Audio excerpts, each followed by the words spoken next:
నమస్తే. నా పేరు కట్టా సతీష్. నేను రాష్ట్రీయ లోక్దల్ భద్రాద్రి కొత్తగూడెం జిల్లా అధ్యక్షుడిని. నిన్న జరిగినటువంటి కల్వకుంట్ల కవిత గారి ప్రెస్ మీట్ గురించి కొన్ని విషయాలు మాట్లాడదాం అనుకుంటున్నాను. దానికోసం ఇవాళ ఈ గారు మాట్లాడినట్టు సింగరేణి గురించి మెడికల్ బోర్డు ఒకటి ఏర్పాటు చేయాలని మేము గత 8 నెలల క్రితమే మా రాష్ట్ర అధ్యక్షులైనటువంటి శ్రీ కపిలవాయి దిలీప్ కుమార్ గారు కొత్తగూడెం పర్యటన సందర్భంగా ఆల్రెడీ గవర్నమెంట్ను రిక్వెస్ట్ చేయడం జరిగింది. ఇంతవరకు ఎటువంటి ఉపయోగం లేదు. రెండవది, ఓపెన్ కాస్ట్ మీద కూడా దానివల్ల ఎన్ని నష్టాలు ఉన్నాయి, ఏమి జరుగుతుందని ఆయన క్లియర్గా ఎక్స్ప్లెయిన్ చేయడం జరిగింది ఆ రోజు. ఎందుకంటే ఆయన మనుగూరు నుంచి ఇక్కడ వరకు 200 కిలోమీటర్లు పాదయాత్ర చేసినటువంటి వ్యక్తి, అనుభవం కలిగినటువంటి వ్యక్తి. సో ఆయన చెప్పినా కూడా ఎటువంటి స్పందన మన గవర్నమెంట్ నుంచి లేదు. నిన్న మొన్న వచ్చేసి ఇప్పుడు కవితక్క గారు నిజామాబాద్ని మర్చిపోయి కొత్తగూడెం భద్రాద్రి కొత్తగూడెం జిల్లాకు వచ్చారు. మరి ఆమె సింగరేణి కార్మికుల గురించి ఇవాళ గుర్తొచ్చిందా ఆవిడకి? ఇన్ని సంవత్సరాలు ఇదే ఇప్పుడు ఎవరైతే వాళ్ళ అన్నగారిని బావగారిని ఆవిడ ఎవరైతే విమర్శిస్తున్నారో మరి ఇన్ని సంవత్సరాలు ఏమైంది? అప్పుడు కొత్తగూడెం కార్మికులు వాళ్ళకి ఈ బొగ్గు గనుల కార్మికులు ఆవిడ గుర్తు రాలేదా? అప్పుడేమైంది? ఈ సమస్యల గురించి ఎందుకు పోరాడలేకపోయినారు? ఇవాళ వచ్చి ఎందుకు మాట్లాడుతున్నారు? ఓకే, ఫైన్, మీరు అడుగుతున్నందుకు బాగా సంతోషంగానే ఉంది. ఇప్పుడు సింగరేణికి గవర్నమెంట్ ఉన్నప్పుడు నుంచి ఇప్పటి వరకు మీరు అన్నట్టుగా 54,000 కోట్ల అప్పు మన గవర్నమెంట్ నుంచి రావాల్సి ఉంది బిల్లు. మరి ఏమైంది? దాని గురించి మీరు ఎందుకు పోరాడలేదు ఇన్ని రోజులు? ఇవాళ వచ్చి ఒక ప్రెస్ మీట్ పెట్టేసి వెళ్ళిపోయినారు. రేపు దాని గురించి ఎవరు ప్రశ్నిస్తారు? పోరాటం ఎవరు చేస్తారు దాని గురించి? ఇంతకంటే ముందు మీరు ఏం చేసినారు? మీ గవర్నమెంటే కదా 10 సంవత్సరాలు ఉంది. మరి అప్పుడు అప్పున్న విషయం మీకు తెలియదా? ఆ రోజు మీరు ఎందుకు ప్రశ్నించలేదు? మొన్నటి వరకు ఎమ్మెల్సీగా కూడా ఉన్నారు కదా మీరు, అప్పుడు ఎందుకు ప్రశ్నించలేదు మీరు ఇవన్నీ? ఇవాళ వచ్చి ప్రెస్ మీట్ పెట్టి నేను ఇది అని మాట్లాడుతున్నారు. మీరున్న నిజామాబాద్లో మీరు ఎంపీగా ఉండి పసుపు బోర్డును ఏర్పాటు చేయలేకపోయినారు. ఇవాళ వచ్చి మీరు ఇక్కడ ఏదో మా కార్మికులకు చేస్తారని చెప్తే మేము నమ్మే దాంట్లో లేము. మీ ప్రయత్నం మంచిదే కావచ్చు, కానీ మీ మాటలకి ఆ క్రెడిబిలిటీ లేదని నేను క్లియర్గా స్పష్టంగా చెప్తున్నాను. ఎందుకంటే 10 సంవత్సరాలు మీరు బీఆర్ఎస్ గవర్నమెంట్, టీఆర్ఎస్ గవర్నమెంట్లో ఒక ఎంపీగా చేసిన వ్యక్తి, ఒక ఎమ్మెల్సీగా ఉన్నవారు మీరు. ఆ రోజు మాట్లాడని మాటలు ఇవాళ ఎందుకు మాట్లాడుతున్నారు? అవినీతి తిమింగలాలు అని ఎవరినైతే మీరు అంటున్నారో మరి ఆ రోజు మీ నోటికి ఏమైందమ్మా? ఆ రోజు ఎందుకు మాట్లాడలే మీరు? ఇవాళ ఎందుకు మాట్లాడుతున్నారు మీరు? ఇంకొకటి, నిన్న విచిత్రం ఏంటంటే కాళేశ్వరం డ్యామ్ గురించి మాట్లాడుతూ మన ముఖ్యమంత్రి గారిని మేస్త్రి, ఆయనకి ఏం తెలియదు, అధికారులు చెప్పిందే మాట్లాడతాడు అని అంత ఏమంటారు సానుకూలంగా ఆయనకు స్పందిస్తున్నారు. ఎందుకు? ఆయనకి మీకు ఏమైనా, మీ పార్టీకి కాంగ్రెస్ పార్టీకి ఏమైనా ఇవి ఉన్నాయా, అగ్రిమెంట్స్ ఉన్నాయా? ఎక్కడైనా నా గురించి మాట్లాడకూడదని చెప్పి మీకు ఆయన ఇన్స్ట్రక్షన్ ఇచ్చారా? ఎందుకు ఇవాళ ఎందుకు మాట్లాడుతున్నావు? మరి నువ్వు కాళేశ్వరం విజిట్ చేయండి, మీరు కూడా విజిట్ చేయండి అమ్మా. విజిట్ చేసి అక్కడ ఇగో ఇది అని మాట్లాడండి. 1,00,00,000 కోట్లు అంటున్నారు. ఓకే, అవినీతి జరిగితే ఇది జరిగింది అవినీతి అని చెప్పి ప్రశ్నించండి, కానీ ప్రజల్ని ఇబ్బంది పెట్టొద్దు కదా. కొత్తగూడెంకి వచ్చి కాళేశ్వరం గురించి మాట్లాడితే కాళేశ్వరం పోయి కాళేశ్వరం గురించి మాట్లాడండి.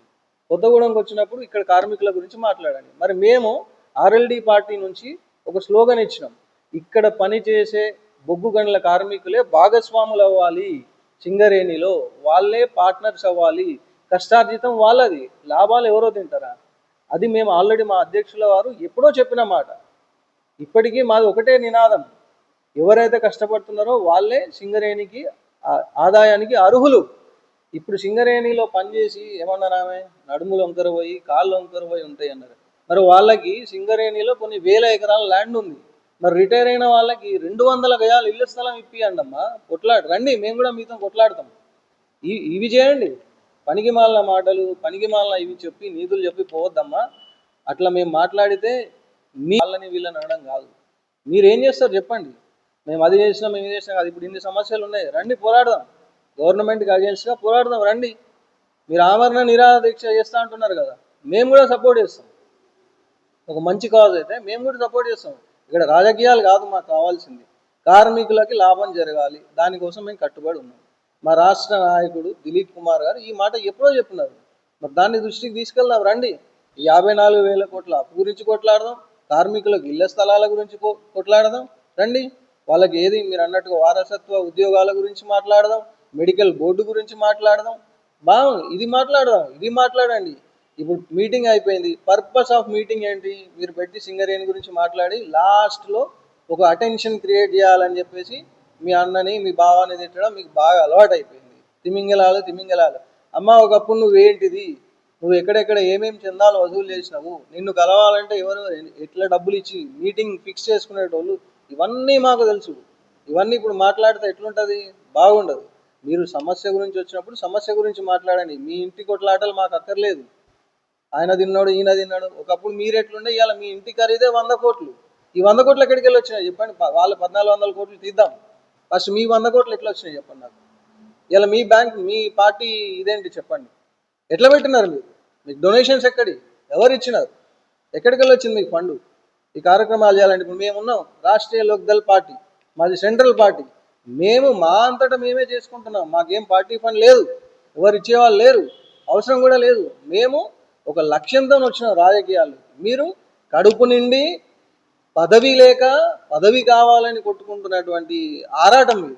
అంతే తప్పితే ఎవరికో ఏదో చేద్దామని కాదు. నిజామాబాద్లో పోయి కొట్లాడండి. మరి పసుపు బోర్డు కోసం కొట్లాడినారు కదా, పసుపు బోర్డు ఇప్పుడు వచ్చింది.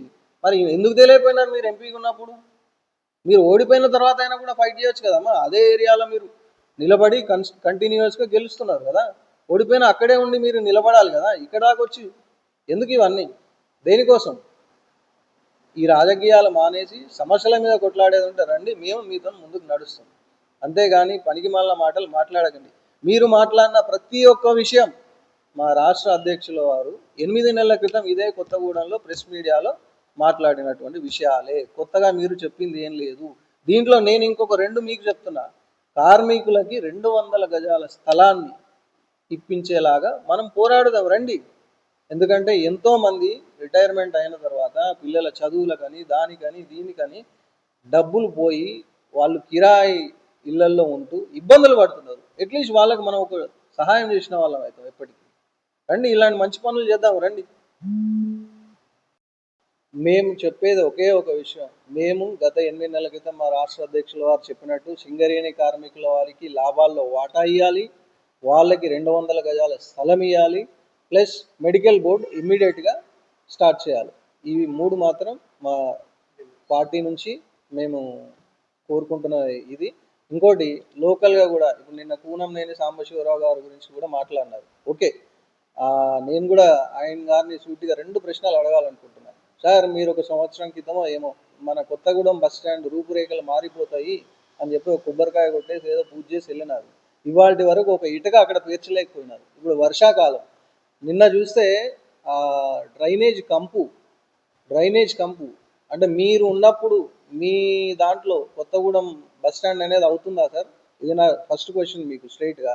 రెండవది, స్ట్రీట్ లైట్స్ లేవండి. రాత్రిపూట బైక్స్ కానీ అది కానీ యూటర్న్ తీసుకునే ప్లేస్లలో యాక్సిడెంట్లు జరుగుతున్నాయి సార్. ఏం చేస్తున్నారు మీరు? హౌసింగ్ బోర్డు వైపు కానీ, మళ్ళీ అటు పాల్వంచ వెళ్ళే రూట్లో కానీ, ఇటు సైడ్ కానీ, హనుమాన్ బస్సు సైడ్ కానీ స్ట్రీట్ లైట్సే లేవండి రాత్రిపూట. ఎట్లా? మీరు ఏం చేస్తున్నారు? ఆల్రెడీ 2.5 సంవత్సరాల కాలం అయిపోయింది మీది. మీరు ప్రజా సమస్యల మీద పోరాటం చేసే వ్యక్తి. మీ పార్టీయే ఆ పార్టీ. మరి ఏసారి మీ దృష్టికి రావట్లేదా? మీకు కనిపించట్లేదా? కొత్తగూడెం ఇంత పెద్ద జిల్లా మనది, సింగరేణి సంస్థ అంత పెద్ద సంస్థ ఉన్నటువంటి ఇది, ఇక్కడే ఫెసిలిటీస్ లేవు. మీరు అసెంబ్లీలో ఎప్పుడో మాట్లాడినాను, వదిలేసినారు. దాని గురించి ఎందుకు ఫైట్ చేయట్లేదు? మనకు బస్ స్టాండ్ ఎందుకు రావట్లేదు సార్? సంవత్సరం క్రితం ఇది చేసినటువంటి ప్రాజెక్ట్ అది. ఒక్క ఇటుక పెట్టలేదు ఇప్పటి వరకు. ఏం చేస్తున్నారు మీరు? మొన్నటి వరకు మీరు గవర్నమెంట్తో కలిసే పనిచేశారు కదా, అప్పుడు కూడా చేయలేకపోయినారు కదా. ఇంకా 2 సంవత్సరాల కాలంలో అది పూర్తి చేస్తారా? ఎప్పుడు చేస్తారు?